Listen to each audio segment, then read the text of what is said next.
እንደምን አደራችሁ የተከበራችሁ አድማጮቻችን ከሐራምቤ ሬዲዮ 98.7 የታህሳስ 21 2018 የሰዓቱን ዜና ይዘን ቀርበናል። ልንነግራችሁ ካዘጋጀናቸው ዜናዎች መካከል ህወሓት በመጪው ሀገራዊ ምርጫ ላይ አለመሳተፉ ክልሉንና ቀጠናውን ለባሰ አለመረጋጋት ሊዳርገው ይችላል ስለመባሉ፣ በተሻሻለው የመረጃ ነጻነት ህግ ላይ ሊስተካከሉ የሚገቡ ክፍተቶች እንዳሉ ስለመገለጹ፣ ኢትዮ ቴሌኮም የአገልግሎት ታሪፍ ማሻሻያ ማድረጉን ስለማስታወቁ ከሀገር ቤት፣ የሱዳን የወርቅ ምርት በ2025 7 ቶን መድረሱ ስለመገለጹ ከአፍሪካ፣ ፕሬዝዳንቱ ኢራን ሙሉ በሙሉ ጦርነት ውስጥ ገብታለች ሲሉ ስለመናገራቸው ከዓለም አቀፍ።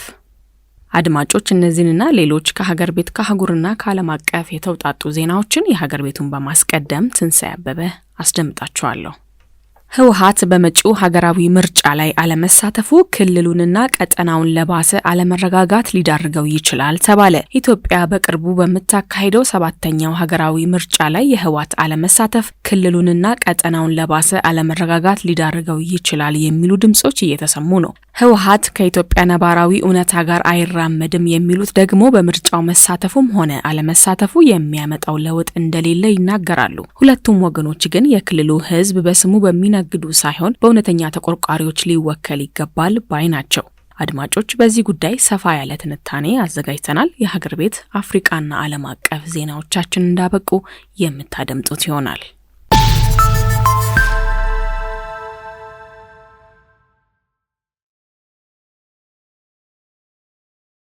በተሻሻለው የመረጃ ነጻነት ህግ ላይ ሊስተካከሉ የሚገቡ ክፍተቶች እንዳሉ ተጠቆመ። የኢትዮጵያ መገናኛ ብዙሃን ምክር ቤት አዲሱ የመረጃ ነጻነት ረቂቅ ህጉ ብዙ ጎኖች ቢኖሩትም አሁንም ሊሻሻሉ የሚገቡ አሻሚ የህግ ክፍተቶች እንዳሉት መግለጹን ሪፖርተር ዘግቧል። ምክር ቤቱ ታህሳስ 16 ቀን 2018 ረቂቅ አዋጁን በማስመልከት ከባለድርሻ አካላት ጋር ውይይት ማካሄዱ ተገልጿል። ረቂቅ ህጉ ላይ ክልከላ መብዛቱ፣ አሻሚ ሆነው የተቀመጡ ቃላት መኖራቸው፣ በመረጃ አሰጣጥ ላይ የተሰጠው ጊዜ ገደብና ሌሎች መሰል ጉዳዮች መስተካከል አለባቸው ተብለው በውይይት መድረኩ የተነሱ ነጥቦች ናቸው። በተጨማሪም መረጃ ባለመስጠት የሚጠየቀው ግለሰብ ብቻ መሆን እንደሌለበትና ተጠያቂነቱ እንደ ተቋም መሆን አለበት የተባለ ሲሆን እነዚህ ክፍተቶች አለመስተካከል ለመገናኛ ብዙሃንና ጋዜጠኞች አረንቋ እንደሚሆኑም ተገልጿል። በአጠቃላይ ረቂቅ አዋጁ መረጃን ለመከልከል እንደ ሰበብ የሚያገለግሉ በርካታ አሻሚና ገዳቢ አንቀጾች መያዙ ለጋዜጠኞችና ለዜጎች የመረጃ ነጻነት ላይ ትልቅ ስጋት እንደሚደቅንና እነዚህ ክፍተቶች ሊስተካከሉ እንደሚገቡ ተገልጿል።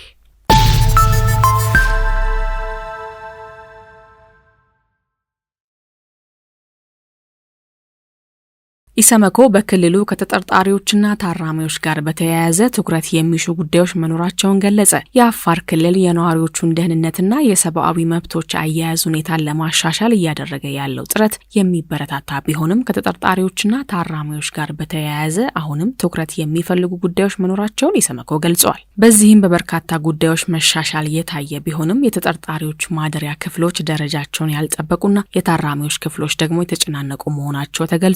ይህም የአካባቢውን የአየር ሁኔታ ያላገናዘበ በመሆኑ ትኩረት የሚፈልግና ማስተካከያ የሚሻ ጉዳይ መሆኑን ኮሚሽኑ አሳስቧል። የኢትዮጵያ ሰብአዊ መብቶች ኮሚሽን ኢሰመኮ በአፋር ክልል ያለውን አጠቃላይ የሰብአዊ መብቶች ሁኔታ በተመለከተ ከክልሉ ርዕሰ መስተዳድርና ሌሎች ከፍተኛ የስራ ኃላፊዎች ጋር ታህሳስ 9 ቀን 2018 በሰመራ ከተማ ውይይት አካሂዷል። የውይይቱ ዓላማም ኢሰመኮ ባካሄዳቸው የሰብአዊ መብቶች ክትትሎችና የምርመራ ግኝቶች መሰረት መሻሻል የታየባቸው ተጠናክረው እንዲቀጥሉና አሳሳቢ ጉዳዮች ላይ ደግሞ የእርምት እርምጃ እንዲወሰድ ያለመ መሆኑ ተገልጿል።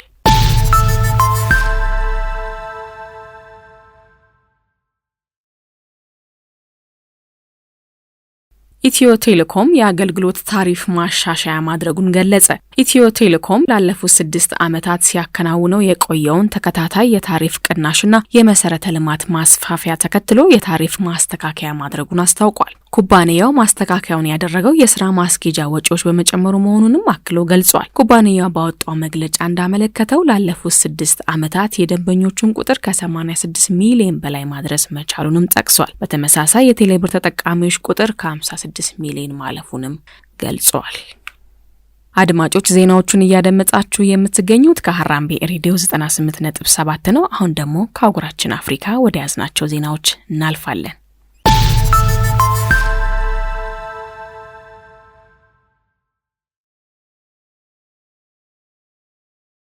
የሱዳን የወርቅ ምርት በ2025 7 ቶን መድረሱ ተነገረ። ይህም ከእቅዱ አንጻር በ13 በመቶ ብልጫ አለውም ተብሏል። ሊጠናቀቅ ቀናቶች ብቻ በቀሩት የፈረንጆቹ 2025 የሱዳን የወርቅ ምርት 7 ቶን መድረሱን የሱዳን የማዕድን ሚኒስቴር አስታውቋል። የሚኒስቴር መስሪያ ቤቱ ተጠሪ የሆነው የሱዳን የማዕድን ሀብት ኩባንያ ባወጣው መግለጫ በማዕድን ዘርፉ በዚህ ዓመት 1.87 ትሪሊየን የሱዳን ፓውንድ ወይንም ወደ 1.8 ቢሊዮን የአሜሪካ ዶላር መንግስት ገቢ ማግኘቱን ገልጿል።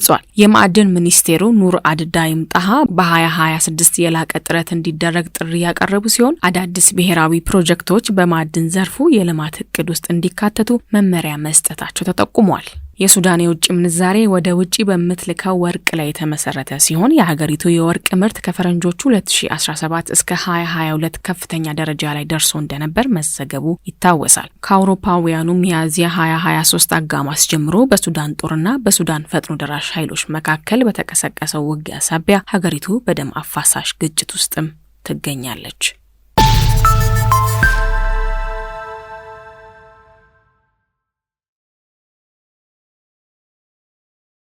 ብሪታንያ በኮንጎ ዜጎች ላይ የቪዛ እገዳ መጣሏን አስታወቀች። ብሪታንያ የኮንጎ ዲሞክራሲያዊ ሪፐብሊክ መንግስት ህገወጥ ስደተኞችን ወደ ሀገራቸው ለመመለስ በቂ ትብብር አላደረገም በሚል በኮንጎ ዜጎች ላይ የቪዛ እገዳ መጣሏን አስታውቃለች። ብሪታንያ ይህን እርምጃ የወሰደችው የሀገር ውስጥ ሚኒስቴሯ ሻባና ሙሐመድ ህዳር ወር ላይ ለኮንጎ፣ አንጎላና ናምቢያ ህገወጥ ስደተኞች ዜጎቻቸውን ለመቀበል ካልተስማሙ የቪዛ እገዳ እንደሚጣልባቸው ካስጠነቀቁ በኋላ ነው። አንጎላና ናምቢያ የተሰጣቸውን ማስጠንቀቂያ ተቀብለው ስደተኞችን ለመቀበል በመስማማታቸው ከቪዛ እገዳው መትረፋቸውን የብሪታንያ የሀገር ውስጥ ሚኒስቴር ሻባና ሙሐመድ ተናግረዋል። ባለፈው ህዳር ወር ላይ የሀገር ውስጥ ሚኒስቴሯ በሀገሪቱ የቪዛ ህግ ላይ ማሻሻያ መደረጉን መግለጻቸውን ተከትሎ ብሪታንያ በስደተኞች ላይ የምትከተለውን ህግ የበለጠ ማጥበቋን ዘገባዎች ያመላክታሉ።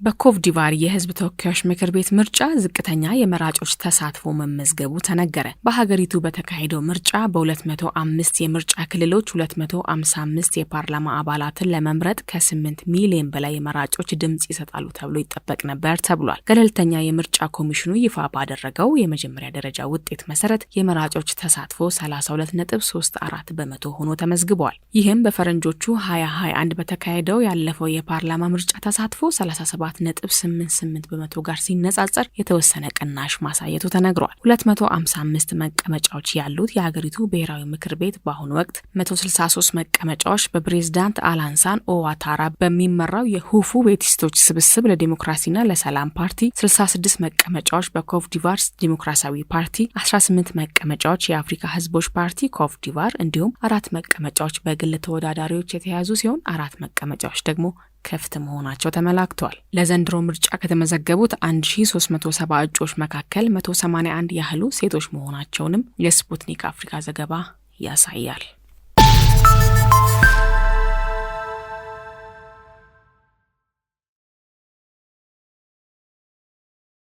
ወደ ዓለም አቀፍ ዜና ስናልፍ ፕሬዝዳንቱ ኢራን ሙሉ በሙሉ ጦርነት ውስጥ ገብታለች ሲሉ ተናገሩ። የኢራኑ ፕሬዝዳንት መሱድ ፔጂስኪያን ሀገራቸው ከአሜሪካ፣ እስራኤልና አውሮፓ ጋር ሙሉ ጦርነት ውስጥ ገብታለች ሲሉ ተናገሩ። ፕሬዝዳንቱ ይህን ያሉት የእስራኤሉ ፕሬዝዳንት ኔታንያሁ ከዶናልድ ትራምፕ ጋር ከመገናኘታቸው አስቀድሞ ሲሆን ታላቅ ጦርነት ሊቀሰቀስ እንደሚችልም ጠቁመዋል። ምዕራባውያን ከኢራን ጋር የሚያደርጉት ጦርነት 1 ሚሊዮን ህዝብ ከፈጀው ከ1980 እስከ 1988 ከተካሄደው ጦርነት የከፋ ይሆናል ሲሉ አስጠንቅቀዋል። ምዕራባውያን በባህላችን፣ ፖለቲካችንና ህልውናችን ብሎም በኢኮኖሚያችን ላይ ብርቱ ክንዳቸውን እያሳረፉ ነው ያሉት ፕሬዝዳንቱ እኛ ለማንም ሸብረክ አንልም ሲሉም አቋማቸውን ገልጸዋል። ኤንቢሲ ኢንዲፔንደንት በበኩሉ ፕሬዝዳንቱ ከነዚህ ኃይሎች ጋር ግዙፍ መጠፋፋት ሊኖር እንደሚችል መጠቆማቸው በዓለም ላይ ትልቅ ስጋት ፈጥሯል ሲልም ዘግቧል።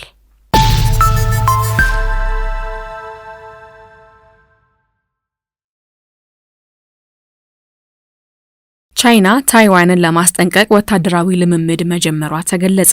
ቻይና ታይዋንን ለማስጠንቀቅና የደሴቷን ቁልፍ አካባቢዎች ለመቆጣጠር የሚያስችል ወታደራዊ ልምምድ በታይዋን ሰርጥ አካባቢ እያደረገች መሆኑ ተገልጿል። ቻይና ለወታደራዊ ልምምዱ የሀገሯን ጦር፣ የባህር ኃይል፣ የአየር ኃይልና ሌሎችንም ኃይሎች ማሰማራቷን ገልጻለች። የፍትህ ተልዕኮ 2025 የሚል የመለያ ስም የተሰጠው ልምምዱ አሜሪካ ትልቅ የተባለውን የተለያዩ የወታደራዊ መሳሪያዎችን በ11 ቢሊዮን ዶላር ለታይዋን ሸጧን ባሳወቀች በቀናት ውስጥ የሚካሄድ ነውም ተብሏል። ታይዋን በዚህ ዓመት የመከላከያ ኃይሏን ማጠናከሯና የምትወስዳቸው እርምጃዎች የግዛቷ አካል አድርጋ የምታያትን ቻይናን ማስቆጣቱ ተገልጿል። የታይዋን ሰርጥ አካባቢ ላይ የተመደበው የቻይና ምስራቃዊ እዝ ዌቦ በተባለው የማህበራዊ ትስስር ገጹ ላይ ወታደራዊውን ልምምድ የፍትህ ጋሻ ሲል ጠርቶ ለመገንጠል እያሴሩ ያሉ ሁሉ ጋሻው ሲያገኛቸው ይመነጠራሉ ብሏል። የመጀመሪያው ወታደራዊ ልምምድ መጀመሩን ያሳወቀው የቻይና መከላከያ ሚኒስቴር ዋናውን ልምምድ ዛሬ ማክሰኞ እንደሚያደርግም ጠቁሟል።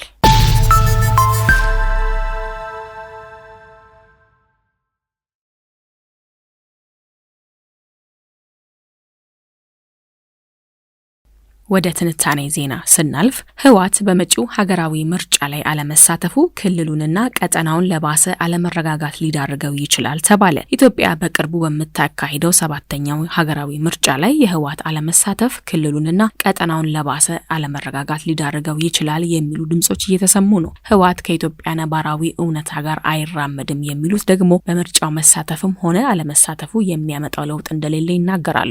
ሁለቱም ወገኖች ግን የክልሉ ህዝብ በስሙ የሚነግዱ ሳይሆን በእውነተኛ ተቆርቋሪዎች ሊወከል ይገባል ባይ ናቸው። አድማጮች፣ የዚህን ዜና ዝርዝር ባልደረባችን ትዕግስት ወርቅነህ እንደሚከተለው ታስደምጠናለች። 7ኛው ሀገራዊ ምርጫ ግንቦት 24 2018 ዓ.ም እንደሚካሄድ የኢትዮጵያ ብሔራዊ ምርጫ ቦርድ አስታውቋል። የቦርዱ ዋና ሰብሳቢ ሜላትወርቅ ኃይሉ ምርጫው በተሳካ ሁኔታ እንዲካሄድና አስፈላጊው ቅድመ ዝግጅት እየተካሄደ መሆኑን ለጋዜጠኞች በሰጡት መግለጫ አስታውቀው ነበር። በዚህ የምርጫ ውድድር ጉምቱ የፖለቲካ ፓርቲ ህወሓት ከህጋዊነት ጋር ተያይዞ በተነሳበት ጥያቄ ምክንያት መሰረዙ ከምርጫ ተፎካካሪነቱ ውጪ አድርጎታል። የህወሓት በምርጫው ላይ አለመሳተፍ ግን የኢትዮጵያን ፖለቲካዊ አለመረጋጋት ለባሰው ጥንቅጥ ሊዳርገው እንደሚችል በወልዲያ ዩኒቨርሲቲ የፖለቲካና ዓለም አቀፍ ግንኙነት ምሁሩ ማብሬ ታዴ ያብራራሉ። ህወሓት በምርጫ ቦርድ በኩል ያሉ ህጋዊ መስፈርቶችን አሟልቶ አለመመዝገቡ እንዳለመታደል ለኢትዮጵያ ፖለቲካ ሌላ የመቆራቆስ የመከራከር እና ወደኋላ የመንሸራተት ችግር ይዞ ሊመጣ እንደሚችል ግልጽ ነው። ሌሎች ፓርቲዎችን ወደ አንድ አምጥቶ ክልሉ ሰላማዊ እንዲሆን አሁን ያሉ ከሌሎች ክልሎችም ጋር የሚያገናኙ የማንነት እና የወሰን እንዲሁም ከፌዴራል መንግስቱ ጋር የክልሉ ህዝብ ተወክያለሁ አልተወከልኩም የሚለውን በህዝብ ተወካዮችም በፌዴሬሽን ምክር ቤትም አመኔታ እንዲኖር ማዕከላዊ መንግስት ላይ ያሉ ተማመኖች እንዲመለሱ ትልቅ እድል ይሰጥ ነበረ ቢሳተፍ ኑሮ ከሂደቱ ጀምሮ እና ያን እድል ያሳጣል የሚል ስጋት አለ።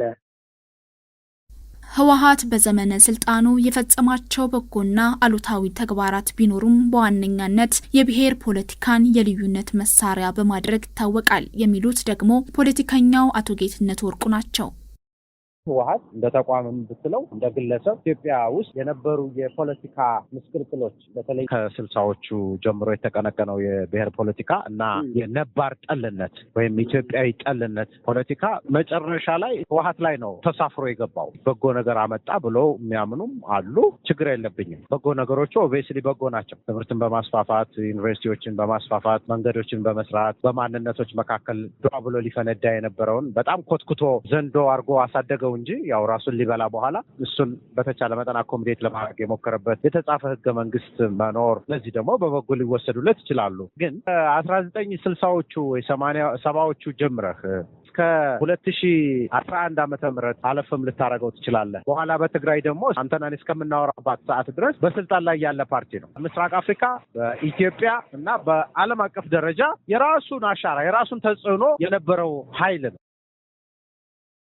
ህወሓት በትግራይ ፖለቲካ ከ50 ዓመታት በላይ የተሻገረ ተጽዕኖ ፈጣሪነቱን አሁን ባለው አስተሳሰብ ዘላቂነት አይኖረውም የሚሉት የፖለቲካና ዓለም አቀፍ ግንኙነት ምሁሩ አቶ ማብሬ በክልሉ ተገዳዳሪ ኃይሎች መፈጠራቸው የኃይል አስተላለፉን ሊቀየረው እንደሚችልም ይናገራሉ።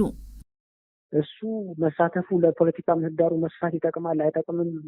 ድርጅቱ ከዚህ በፊት የነበረው ሪከርድ ያን ያክል ለዲሞክራሲ እና ለመነጋገር እድል የሚሰጡ አይደሉም የሚል መከራከሪያዎች እንደሚነሱ ይገባኛል። ሆኖም ግን አሁን በክልሉ ውስጥ ቢያንስ በቅርቡ የተቋቋሙ እንኳን 2 ወይ 3 ፓርቲዎች አሉና የኃይል አሰላለፉ የተለያዩ የፖለቲካ ፓርቲዎች ወይም አደረጃጀቶች የገቡበት እንደሆነና ከዚህ በኋላ እሱ በብቸኝነት የሚቆጣጠረው የክልሉን ፖለቲካ እንዳልሆነ የሚያሳዩ ነገሮች አሉ። ግን ካለው ታሪክና ከመጣበት ሂደት አንጻር አሁንም ቢሆን ቀላል ደጋፊ ያለው ወይም ደግሞ ቀላል የፖለቲካ ተሰሚነት ነው ያለው ብሎ መውሰድ ምናልባት ሁኔታውን አለመረዳትም ሊሆን ይችላል።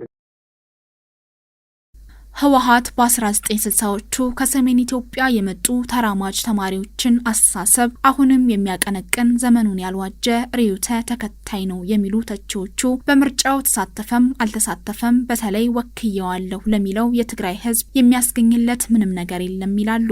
በህወሓት ግትርነት ከ4 ዓመት በፊት በተቀሰቀሰው የሰሜን ኢትዮጵያው ጦርነት በመቶ ሺዎች የሚቆጠሩ ወጣቶች በጦርነት ህይወታቸውን አጥተዋል፣ አካል ጉዳተኛም ሆነዋል፣ ለተስፋ ቢስነትም ተዳርገዋል በማለት የሚከሱት እነዚህ ወገኖች በአካባቢው የተፈጠረውን ረሃብ እንኳ ደብቋል በማለት ድርጊቱን ከአፄ ኃይለሥላሴ መንግስት ጋር አመሳስለውታል።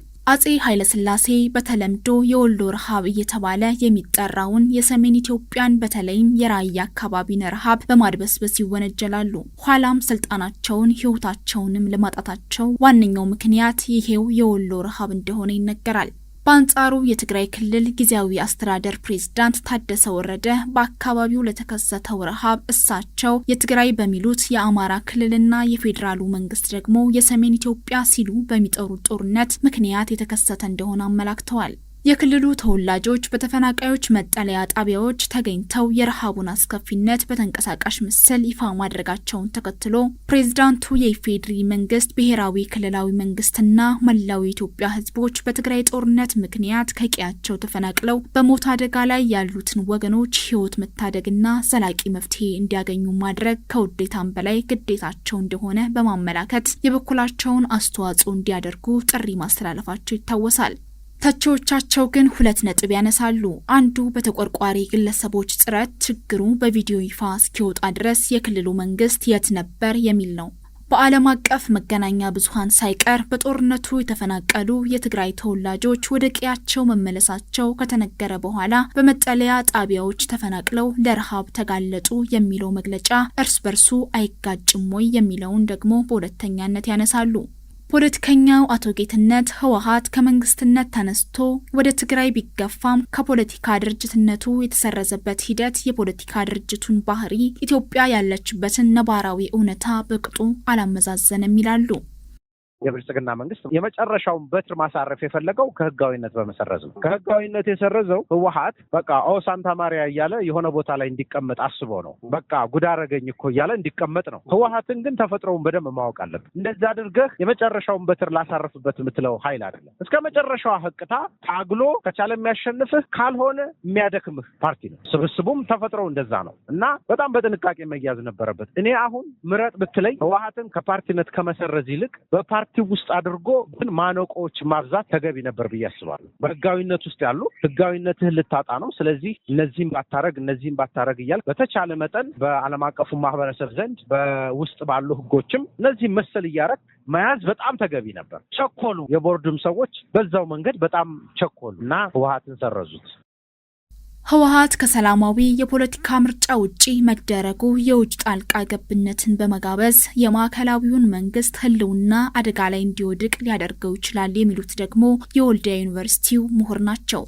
አንዳንድ ጊዜ ከህግ ወይም ደግሞ ከመመሪያ እና ከአዋጅ ወጣ ብሎ በፖለቲካ ንግግርና በድርድር ነገሮችን መፍታት ያስፈልጋል እና በዛን ግን የፕሪቶሪያውን ስምምነት የሚሰጣቸው ሩሞች ይኖራሉ ብዬ አስባለሁ እና እንዲሳተፍ የሚያስችሉ ነገሮች ቢኖሩ እና ቢሳተፍ እና ህዝቡ አይ አንተን አንፈልግህም ቢለው ህዝቡ ቢወስን እና ቢሳተፍ የተሻለ እድል ይሰጥ ነበር ለክልሉ። እንደ ሀገር ህወሓት ብዙ የፖለቲካ አጋር ድርጅቶች እንደነበሩት ይታወሳል። ብዙ ኔትወርክ ያለው ድርጅት ነው። በእኛ ብዙ መረጃ መረጃዎችምና ማስረጃዎችም እጁ ላይ ያሉ ድርጅት ነውና እዛም እዚህም ለሚነሱ የፖለቲካ መቆራቆሶች በተለይ ደግሞ ከመንግስት ጋር በኩርፊያ ላይ ለሚገኙና የኃይል አማራጭ መጠቀም ለሚፈልጉ ድርጅቶች ምናልባት ጥሩ ሽፋን የመስጠት እንዲህ የማደራጀት ሚናው ከፍ ያለ ነው። ከምናያቸውም ከምንሰማቸውም ሁኔታዎችና ለኢትዮጵያ መረጋጋት ይጠቅማል ብዬ አላስብም። እንደውም የተለያዩ የሚያኮርፉ ከመንግስት በተቃራኒ የሚቆሙ የፖለቲካ ኃይሎች ወይም ደግሞ ግለሰቦች ወይም ቡድኖች እሱ ጋር ጠጋ ብለው ጉዳዮቻቸውን ኃይል የማሰባሰብ ሂደትና ሌላ የፖለቲካ ማዕከል የመፍጠር ሂደት ውስጥ ሊገባ ይችላል እና ከዚህ አንጻር ለማዕከላዊ መንግስት መረጋጋት ለኢትዮጵያ ህልውና ቢሳተፍና ፓርላማ ላይ ቢገባ የተሻለ እድል ይሰጥ ነበር። ካልሆነ ግን ሌላ የፖለቲካ አጣብቂኝ ውስጥ ልንገባ እንችላለን። በፌዴራል መንግስቱና በህወሓት መካከል የተፈጠረው ደም አፋሳሽ ጦርነት ጥቅምት 23 ቀን 2015 ዓ.ም ደቡብ አፍሪካ ፕሪቶሪያ ላይ በተደረገው የሰላም ስምምነት መቋጨቱ ይታወሳል። ሁለቱም ወገኖች 15 አንቀጾች የያዘውን የሰላም ስምምነት ከተፈራረሙ በኋላ የጦር መሳሪያ ተኩስ ቢቋረጥም መተማመን በውስጣቸው አልሰፈነም። አንዱ ሌላውን በፕሪቶሪያው ስምምነት ጣሽነት ይከሳል። ፖለቲከኛው አቶ ጌትነት የፕሪቶሪያውን ስምምነት ተከትሎ ህወሓት ሙሉ በሙሉ ትጥቁን እንዲፈታ አልተደረገም፣ ይህንንም ማዕከላዊው መንግስት በቅጡ አላረጋገጠም ሲሉ ይተቻሉ። ይህ ደግሞ በሚቀጥሉት ጊዜያት በህዝባዊ ምርጫ ተወዳዳሪ ከመሆን ይልቅ የኃይል አማራጭ እንዲወስድ ሊያደርገው ይችላል በማለት ስጋታቸውን ገልጸዋል። ህወሓት መሳሪያ ይዟል። ኮንስቲትዌንሲ አለው። አነሰም አደገም ወጣቶች አሉት። የሰለጠነ ኮማንዶ አለው። የደበቀው ከባድ መሳሪያ አለው። ዓለም አቀፍ ግንኙነቶች አሉት። የጎረቤት ግንኙነቶች አሉት። የጣለው መሰረት አለው። ገንዘብ አለው እና ምንድነው የሚጎልበት? አሁን ከፓርቲ ብትሰርዘው ባትሰርዘው የሚችለውን ያህል ተዋግቶ የሚችለውን ያህል ወጣት አስጨርሶ ዴስፐሬትሊ እዛ ቦታ አለ። ለኔ በጣም ችኮላ ያለበት ቶሎ ብለው ከዛ መሰረዛቸው ተገቢ መስሎ አይሰማኝም። ጊዜያዊ አስተዳደሩን በመቀሌ የማያኖረው ከሆነ አንድ መስፈርት ታደርገዋል። አሁን በምን መስፈርት ትይዘዋል? ታደሰንም ሲፈልግ ነገ ይፈነቅለዋል፣ ሲፈልግ ከኤርትራ ጋር ይሰራል። ስለዚህ አሁን የህዝቡን ነገር እስካላሳጣው ድረስ የትኛውንም ነገር ያደርጋል። ከዚህ ምንም አይነት ህጋዊ ብሪጅ ጠፍቷል። እነዚህን ነገሮች በደንብ ማስተዋል በደንብ ማየት ይፈልግ ነበር። ችኮላ አለበት ምልህ ለዛ ነው። ህወሓት ከህጋዊ የፖለቲካ ፓርቲነቱ መሰረዙ የውስጥ ትርምሶችንና አለመረጋጋቶችን በማገዝ ተግባር ላይ ሊሰማራ ይችላል የሚሉት የወልዲያ ዩኒቨርሲቲው ምሁር አቶ መብሬ በበኩላቸው ቀጠናዊ ውጥረቶች ሊከሰቱ የሚችሉበት አጋጣሚም እንዳለ ጠቁመዋል። እንደ ምስራቅ አፍሪካ ምናልባት አሁን የኤርትራ መንግስት ከኢትዮጵያ መንግስት ካነሳቸው የባህር በር ጥያቄ ማለት በዋናነት አሰብን የሚመለከት ሆኖ እና ሌሎችም የቦርደር እና ከሱዳን ፖለቲካ ጋር ተያይዞ ደግሞ የአቋም የትኛውን እንደግፍ የሚለው ነገር እስካሁን ይፋ ባናቅም የሱዳንን መረጋጋት የኢትዮጵያ መንግስት እንደሚያስፈልገው ግልጽ ነው። ጉዳዮቹን ወደፊት ለመውሰድ እና ይህንን ከግምት ካስገባን ህወሓት ከማዕከላዊ መንግስት ጋር አብሮ ቢሰራ የበለጠ ማዕከላዊ መንግስት የውስጥ የፖለቲካ ኃይሎችን በአንድ የማምጣትና ለውጭ ኃይሎች መጠቀም ያነት የመዋል እድላቸውን ያቀጭጭለታልና ይሄ ለሌሎች የውጭ ኃይሎች ግን ሳብ አድርገው ለመጠቀም እድል ስለሚሰጣቸውና ህወሓትን የካበተ የሚሊተሪ ልምድ ስላለው እሱን ለመጠቀም እድል የሚሰጥ በመሆኑ የምስራቅ አፍሪካን ፖለቲካ የበለጠ ለማተራመስ እና ለግጭት ማዕከል እንዲሆን እና አንድ የግጭት ተዋንያን ሆነው እንዲወጡ ሊገፋቸው ይችላል። በየክልሎቹ የኃይል አማራጭን የመጠቀም አዝማሚያ ወይም ደግሞ መንግስት ጥያቄዎችን ተጠይቆ አድሬስ አላረግ ሲል ወደ አመጽ የመግባት አዝማሚያዎች ይታያሉ። በተለይ ደግሞ በኦሮሚያ ክልልና በአማራ ክልል ከቅርብ ጊዜ ወዲህ የትርምስ ማዕከል እየሆነ መሄዱ ህወሓትም የፕሪቶሪያውን ስምምነት ከፈረመም በኋላ በምርጫ ቦርድ እውቅና በመሀል ተሰጥቶት እንደነበረ ግልጽ ነው። በዛ የጊዜ ሰሌዳ ውስጥ መንግስት መስራት የነበረበትን ሁሉንም ትጥቆች የመረከብ ድርጅቱን ሙሉ ለሙሉ ከትጥቅ አማራጭ ወደ ሰላማዊ መንገድ እንዲመጣ ፕሬሽር የማድረጉ ነገር በቂ ይሁን አይሁን ባናቅም ትጥቆቹን ሙሉ ለሙሉ ፈቷል የሚል ዜና ከሰማን በኋላ እንኳ አሁን ይወጡ ያሉ ዜናዎች ኮንትራዲክት ያደርጋሉ። ህወሓት ሙሉ ለሙሉ እንኳን እንደው ትጥቅ ፈቷል ብንል ሌሎች ክልሎችም ያሉ ደግሞ በትጥቅ ትግል ውስጥ ያሉ አካላት አሉና ይሄ በሆነበት አግባብ አሁን ወደ ትጥቅ ትግል እየሄዱ ያሉትን ይቅርታ ተባብለን በሰላማዊ መንገድ የሚታገል ለአንዴና ለመጨረሻ ቢሆን የሰላማዊ የፖለቲካ ትግልን የምታምኑበት ከሆነ ፈቃዳችሁን እንመልስና ህግ እንኳን ይዘጋ መግቢያ የሚጠፋ ስለማይመስለኝ ሙሉ ለሙሉ ከመዝጋት ይልቅ በሩን እየከፈቱ የሚመጡትን እያመጡ የማይመጡትን እየለዩ መሄድ ለወደፊት የኢትዮጵያ ፖለቲካ የተሻለ እድል ይሰጣል። የህወሓት በምርጫው አለመሳተፍ በኢትዮጵያ ፖለቲካዊ አለመረጋጋትን ያስከትላል የሚሉትም ሆኑ መሳተፉም አለመሳተፉም የሚያስከትለው ተጽዕኖ እንደሌለ የሚናገሩት ወገኖች በአንድ ነገር ግን ይስማማሉ። የክልሉ ህዝብ ግለሰቦችን በሚያነግስ ሳይሆን ህዝባዊ ተጠቃሚነትን በሚያረጋግጥ ፖለቲካዊ ድርጅት መወከል እንዳለበት። አድማጮች ዜናዎቹ አብቅተዋል። ከመሰናበታችን በፊት የነገርናችሁን የዜና ርዕሶች እናስታውሳችሁ።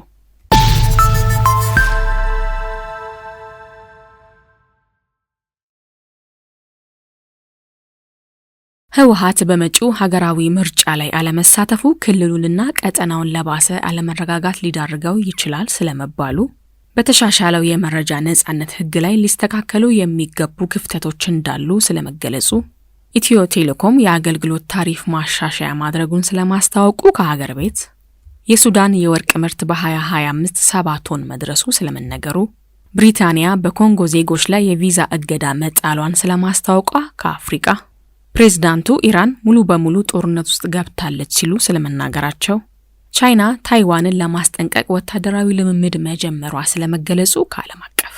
አድማጮች ለሰዓቱ ያዝናቸው ዜናዎች እነዚህን ይመስሉ ነበር። ከዜናዎቹ ጋር ትንሳኤ አበበ ነበርኩ። ከቀሪ የአራምቤ ሬዲዮ ዝግጅቶች ጋር መልካም ጊዜ ይሁንላችሁ።